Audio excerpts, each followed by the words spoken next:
Welcome to where we give a short review of a product or service. We're no experts, just everyday schlubs with an opinion that hopefully you'll find helpful. Today we'll take a look at the 2020 Santa Cruz Hightower Model S. Which of my 2 cents will it get? I'm your host, Nobby Wheeler, and this is My 2 Cents.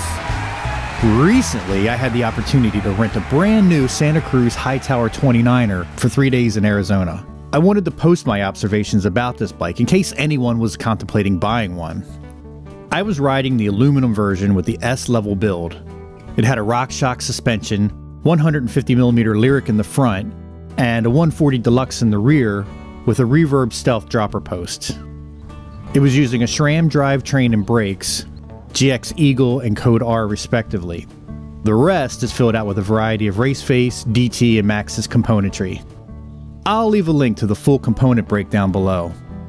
So what are my thoughts on the Hightower? First of all, this is a 29er and I'm used to riding a 27.5. It's a large frame. I'm used to riding a medium, so I was really worried that this bike was going to be too big. And at first, it did feel too big, especially with the aluminum frame.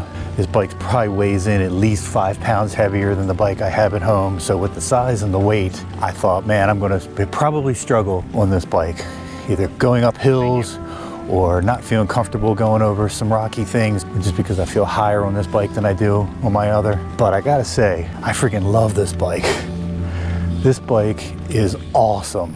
The fact that it's bigger was actually a benefit. It went over everything so well. Some of the bigger rocks that I know would have hung me up on my bike, this thing just rolls over. One of the things I was most impressed about was its climbing. Even though it was bigger and heavier, this bike goes uphill so much better than my other one. Oh, like a beast! I think that's part of the geometry. These newer bikes, I think the seat tube angle is a little bit steeper than what's on my Diamondback. So you sit up over the pedals better. Man, this thing climbs well. And I've heard a couple of reviews where people say it doesn't climb as good as some other things, but compared to what I'm riding, it was incredible. I love it. Now, do I have any regrets buying my Diamondback over this bike?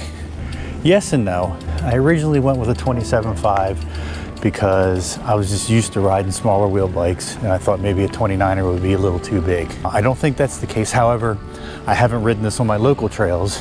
I don't know how much different it would feel.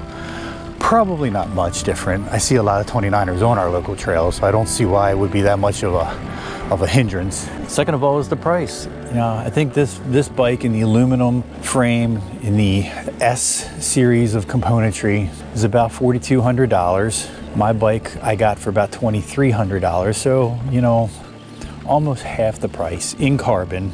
It's a little bit lighter, a little bit more nimble, so there's definitely a trade-off, good and bad. If I had to do it all over again, gee, I'm not really sure. I mean, the price is still a factor. Yeah, I honestly don't know if I could or would spend $4,200 or more on a bicycle, but it is definitely worth it. So in the end, if you're shopping for a new bike and you're looking for a 29er and you're looking for something that's built like a tank, rides and climbs like a goat, this is a great bike. This is a great choice. I would highly recommend it. Is there anything I don't like about it? Well, let's see. No. There really isn't anything I don't like about this bike. I mean, it took me a little while to get used to the SRAM componentry versus my Shimano, because especially with the gearing, because with the Shimano, when you want to shift, you know, you push to go in one direction and you pull to go in the other, where in this one you're pushing on both levers. So that confused me at first. Took a little getting used to. So, what's my 2 cents? I think it's pretty obvious. This baby is a rose for sure. It's good looking, confident, and fun to ride. This is a go anywhere, do just about anything trail bike. I would definitely recommend trying one for yourself.